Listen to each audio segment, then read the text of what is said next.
welcome back to my channel. Hope you're all well.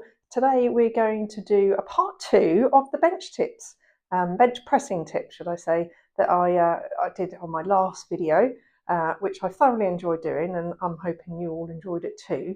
So today we're going to look at hand placement on the bar. So where do you put your hands? And then we'll be looking at breathing, how important that is, you know, obviously when you push that bar, where is your breathing at? So we'll be looking at that one. Also we'll be looking at rep ranges, what reps should you do, and also sort of your rest periods, because everyone has different rest periods, but there's a theory behind your rest periods. So stay tuned and we'll go through those.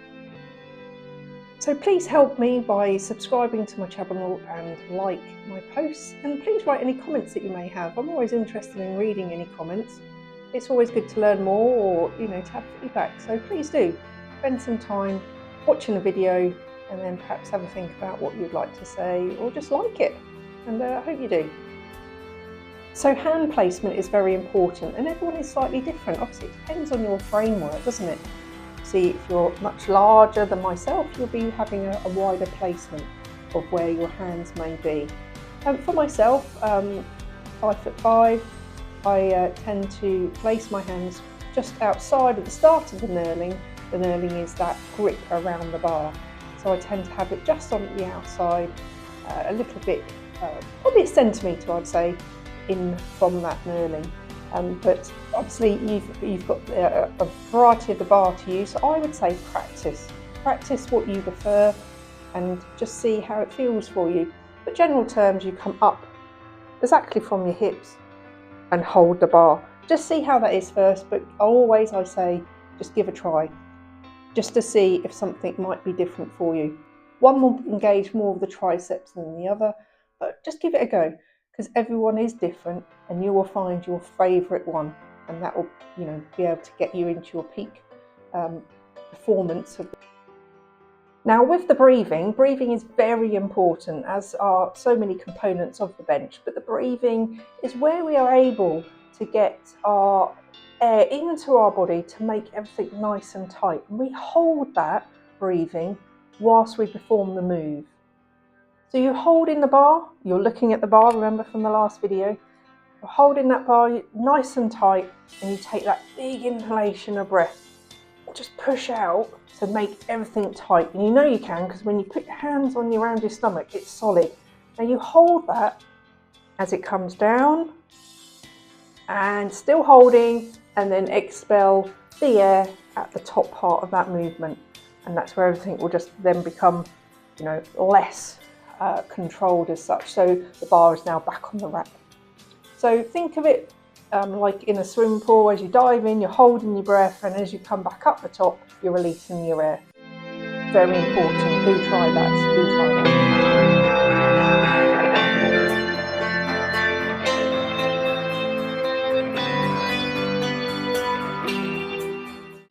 Now you need to find out what your 1 rep max is, which is basically what can you lift safely, is the key word there. What can you safely press on that rack?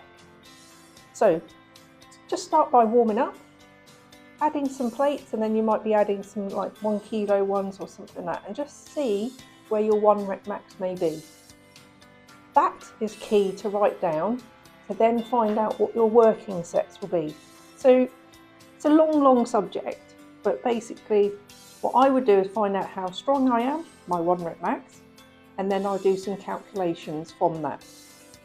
So for instance, you found out your 1 rep max, you then work out the percentage of that, but this is key to what your goal is. So is your goal endurance? Is it strength? Or is it building muscle?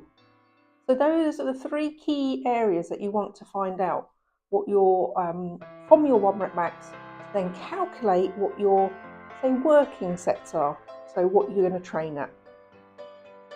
So you've got your 1 rep max, then you're going to find out using percentages. So if you're good at percentages, this is okay, but if not, use a calculator. The building muscle, you're looking at between 75 and 85% of your 1 rep max, then that will be your working set. So just use a calculator. Maybe for the beginning of the training, start at the 75%, and then you've got that working weight to increase. So strength, if you're a powerlifter, you're looking at strength, so you're looking around your 80-85%. So from your 1 rep max, work out your 80-85%, and they'll be your working sets.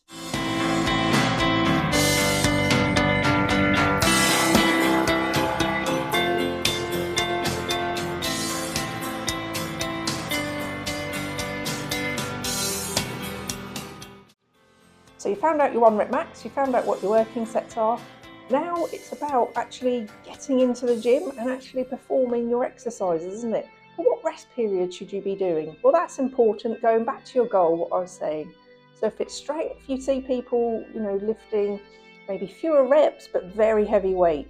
Now they'll be waiting in between sets, between 2 and even sometimes 5 minutes, because they really are pushing at their maximum here. So, we all need longer to rest in between those sets. So, but if your goal is different, for instance, say it's the hypertrophy, which is you're building your muscle, then you'll be reducing that rest period. The weight tends to be slightly lighter, and so you're able to form a bit more quickly. So you might be looking at 30, 60 seconds, something like that. But the endurance, maybe a lot more reps, so your rest period may only be between 30 seconds. So really think about your goal, think about your weights, and think about your times in between sets. You're good to go.